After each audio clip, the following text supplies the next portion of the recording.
Hello and welcome to this Then and Now E3 special, where we look at the unreleased games of E3 2018 and see where they're at now. We kick off with the first conference of the year, Electronic Arts, Saturday the 9th of June. After a brief intro montage, we open with Andre Rene and awkward interactions. You want to do this with me? Because you can't spell Electronic Entertainment Expo without awkward. Well, wouldn't it be fun, you guys, if I told you all the secrets at once, right? Well, give him a break. He needs to just enjoy the show. It's time for our first game, as some fellows from DICE come on stage to talk about Battlefield 5, accompanied by a demonstration of destruction tech, and a trailer that confirms that, yes, it's Battlefield.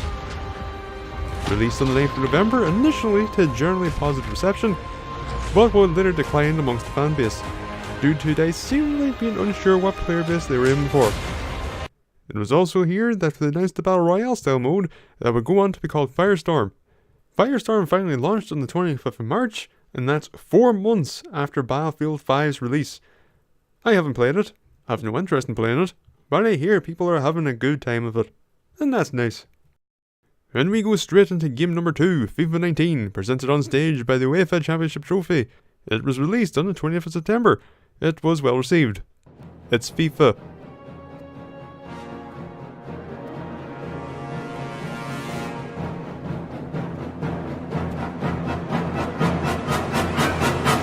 That's the UEFA Champions League. This was followed by a promo to play FIFA 18 for free. Isn't that lovely? Everyone's favourite human simulacrum took the stage to welcome us 10 minutes after it started. Also, streaming, and more ways to give EA more money. We move on to Vince Zampella of Respawn Entertainment for game number 3. Sort of. Star Wars Jedi Fallen Order. It's here where we give it the name, setting, expected release window, and nothing else. This was expected. After all, Vince Zampella did say that he had a tidbit of information leading up to this event. Even with his rare bout of honesty, people still complained. But, as Ian Hank of Easy Alley said, like, sometimes when people say things, they mean exactly Hello there. My name is Dennis. I work at DICE. Since then, not much information was gained, until an event in April where, barely any information was gained. There will be a gameplay demo of Star Wars The Fallen Order on the 9th of June, which is when this should be up. So, let's see, I can do this. Okay, it feels good.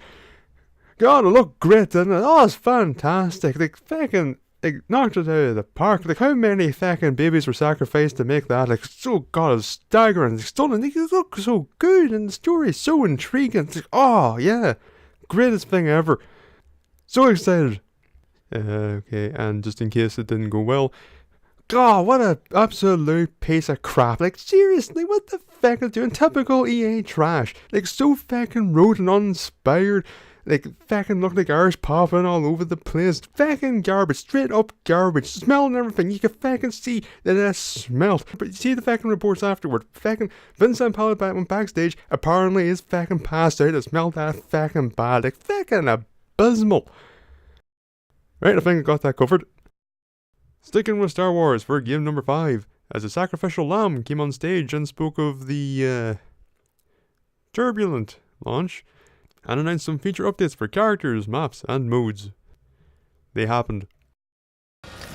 Game number 6, Unraveled 2 is announced, and Martin Salin takes the stage once again. Seemingly, he hasn't had the soul wrenched from his body by EA yet, which is good to see. We get a quick demo, and it was released that day to a positive response. Patrick Sutherland appears to talk about EA Originals and introduces the latest entry onto the banner. Game 7, Sea of Solitude. Connie Geppert of Joe My Games comes on stage and captivates viewers. It's become a trend of the indies EA brings on stage being the only element of their conference that you can actually listen to. After a near year of radio silence, news came that Sea of Solitude would release on the 5th of July. And we move on to game number 8, NBA Live 19, released on the 7th of September to the series standard mixed response.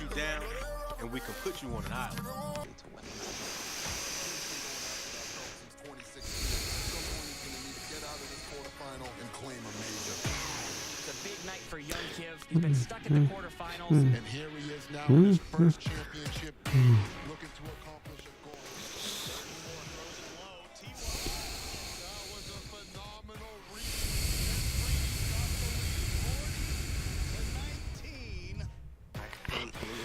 way more than I love winning. Oh, we have a credible matchup. It's a rematch.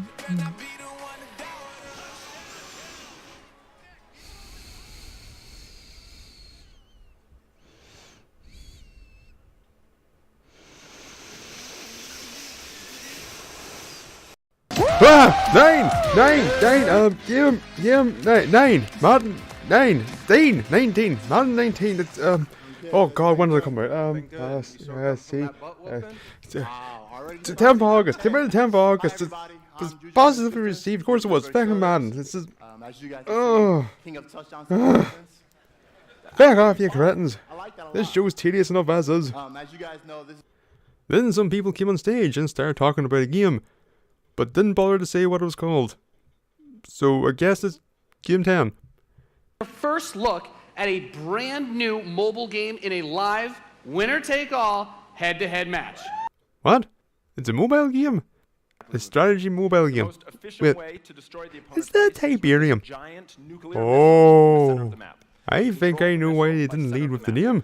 Pure conjecture on my part, but I imagine they felt that if they started with a Command and Conquer plus mobile game, all they would have got was a cacophony of boos and middle fingers from those watching at home. By doing it this way, they were probably trying to quell it by showing the game first. Hey guys, look at this game. It's neat, huh? Okay. Also, it's a Command and Conquer game. What? You said it was okay. It was released that day on Android in alpha form, and was released proper on the 4th of December to mixed reviews. They capped off this tedious affair with Game 11, Anthem. A very flat look at Anthem, featuring a Q&A with only 2 of the classes being shown, and an infinite cycling and repeating series of screenshots and artwork. It was released on the 22nd of February to a rough response. Since then, oh boy, a mess has ensued, with articles about its development, a series of "We Hear You" patches, the roadmap, which, okay, this is the most concerning part. God knows what the fate of this game is, because right now, you know, roadmaps tend to have for these live games where you have, you know, they say, we're having this basic DLC, story bits, you know, this thing's gonna happen here, this thing happen here, blah blah blah blah. Do you want? You get the point. Be careful. Yeah, that's gone now. It's just gone. It's been pushed back, I think the wording was indefinitely, because we need to fix this game, but can you really just fix...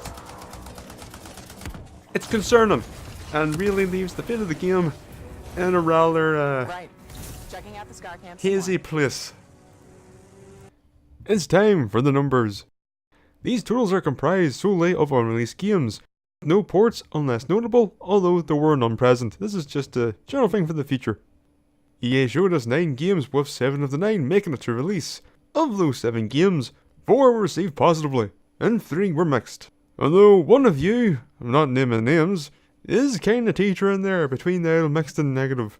As a show, EA shows are typically mostly comprised of games that are soon to be released, and that trend continued in 2018. And boy, EA are great at making the passage of time feel like the tunnel of molasses. So, I want to let you guys know to keep your streams going, because in just a few moments, the FIFA 18 World Cup live tournament is going to begin. Feckin' A.